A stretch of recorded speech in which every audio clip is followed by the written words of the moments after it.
हरे कृष्णा। स्कंद 8 अध्याय 7। Lord Shiva saves the universe by drinking poison.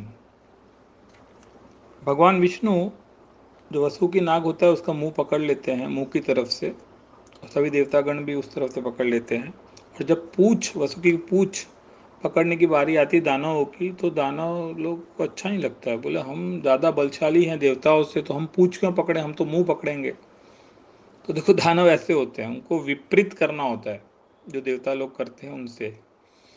तो ठीक है, वो लोग मुंह पकड़ते हैं, देवता लोग पूंछ पकड़ते हैं, क्योंकि कार्य जो अमृत जो निकलेगा उसके ऊपर देवताओं की नज़र होती है।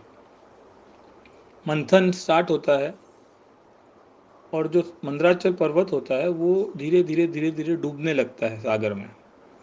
भगवान एक कछुए का स्वरूप धारण करके मंदराचल को अपने पीठ पर उठा लेते हैं।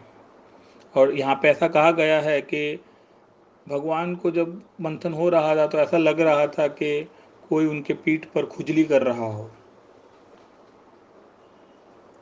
आगे चलकर समुद्र के अंदर से विष निकलता है हलाहल नाम का, और सभी देवी देवतागण ब्रह्मा जी और विष्णु के साथ शिव जी के पास जाते हैं हेल्प के लिए।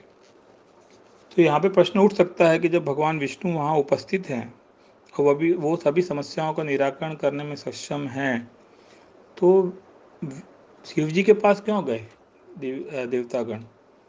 उसका उत्तर ये है कि प्रभुपाद जी परपड़ में समझाते हैं कि भगवान विष्णु जो थे, इस कार्य का क्रेडिट जो है भगवान शिव को देना चाहते थे। तो स्तुति करते हैं देवतागण शिव जी के पास जाकर, और शिव जी जब प्रसन्न होते हैं, उनका एक नाम है शिव जी का आशुतोष, वो बड़ी जल्दी प्रसन्न हो जाते हैं। और वो अपनी पत्नी सती, जिन्हें भवानी भी कहते हैं, आज से नवरात्रि स्टार्ट हो रही है और नवरात्रि में हम भवानी की पूजा करते हैं जो शिव जी की पत्नी है। तो वो जानती होती है सती के उनके पति कितने पावरफुल हैं, वो डिस्टर्ब नहीं होती है। और शिव जी जाके जो सारा का सारा जो विष होता है वो पी जाते हैं। उसके कारण जो उनका गला होता है वो नीला हो जाता है। इसके कारण उनका एक नाम शिव जी का नीलकंठ भी है। तो देखिए यहाँ पे सीखने योग्य बात यह है कि वैष्णव जो होता है ना, वो पर दुख दुखी होता है। वो जब दूसरे जीवों को दुखी देखता है तो प्रयास करता है कि किस प्रकार से जीव लोग सुखी हो सकें, इस भगवत गीता और भागवतम के संदेश को ग्रहण करके। दूसरा, इस भौतिक जगत कैसा है कि ये संसार दावानल की जैसे है। जैसे जंगल में आपो आप अग्नि प्रज्वलित हो जाती है कभी भी, उसी प्रकार से इस भौतिक जगत में रहते हुए रिलेशनशिप के अंदर टकरारें, छोटी छोटी बात पर बड़ी बड़ी टकरारें कभी भी हो जाती हैं।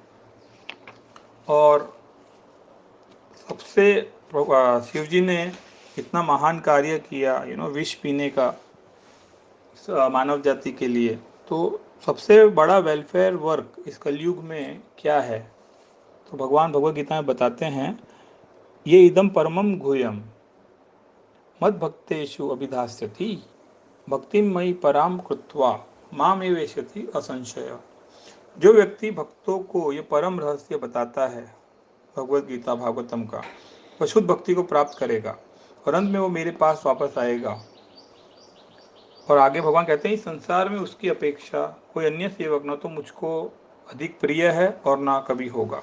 तो भगवद गीता के 18 चैप्टर के 68-69 श्लोक में भगवान स्वयं सबसे वेलफेयर एक्टिविटी कौन सी है वो बता रहे हैं कि ये कृष्ण भक्ति, कृष्ण भावना का संदेश देना दूसरों को, ये सबसे महान कार्य है। और जो व्यक्ति ये कार्य में जुड़ता है वो भगवान का सबसे प्रिय बन जाता है। तो अगर हम भी भगवान के प्रिय बनना चाहते हैं तो हमें ये जो संदेश सुनते हैं कृष्ण भावनामृत का, ये दूसरों को बताना चाहिए। यहाँ मध्य साथ पूरा करते हैं। हरे कृष्णा।